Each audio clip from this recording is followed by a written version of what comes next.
Jed, ano-ano yung mga nabanggit ni Secretary Angara hinggil sa mga plano niya para sa DepEd?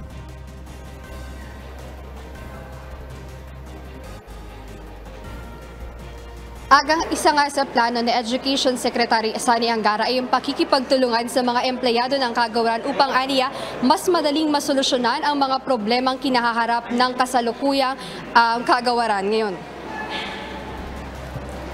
Ayon kay Secretary Angara na malinaw naman ang direktiba o nais din ng kasalukuyang administrasyon na mangyari para sa sektor ng edukasyon. The President is really awaiting results dito sa atin. At klaro naman yung kanyang marching orders. Number one, sinabi niya, alagaan natin yung mga teachers. Sila yung puso ng ating educational system. Pangalawa, sabi niya, alagaan ay itaas natin ang antas ng ating edukasyon.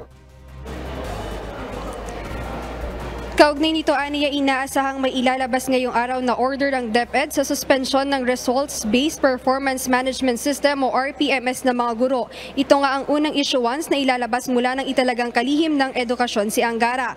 Aniya mabaigat kasi ito para sa mga guro, kasabay pa ng Brigada Eskwela at maging ang paghahanda sa pagbubukas ng klase sa susunod na linggo, kaya ito ay ipahihinto muna pansamantala.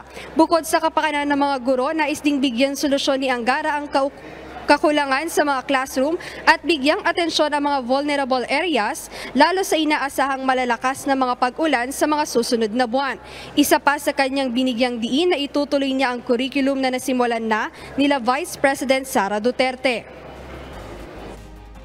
Gusto talaga natin may curriculum stability tayo. That's why sabi nila, kada bagong secretary, bagong curriculum. Ako wala akong balak magbago ng curriculum. We just want to work from what's already there. So we will continue the piloting of the matatag curriculum for grades 1, 4, and 7 for this year. Tapos sa sunod taon yung grades 2, 3, 5, and 8. Tuloy po yan.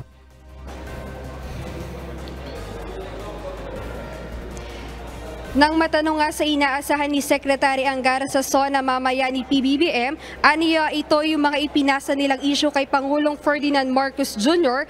na hindi niya na rin inisa-isa ang mga ito. Hindi rin niya rin kasi alam kung ano ang mababanggit ng Pangulo doon sa kanilang mga ipinasa. Ngunit asahan na may babanggitin aniya ang Pangulo na tiyak ikatutuwa ng sektor ng edukasyon. At aga nabanggit nga rin kanina ni Education Secretary Sani Angara na siya ay dadalo dito sa SONA ng Pangulo at inaasahan din nating makuha ang kanyang reaksyon matapos mapakinggan ang SONA ng Pangulo. Ayan muna ang update kaugnay sa DepEd. Balik sa iyo, Aga. Maraming salamat, Jed Neresina.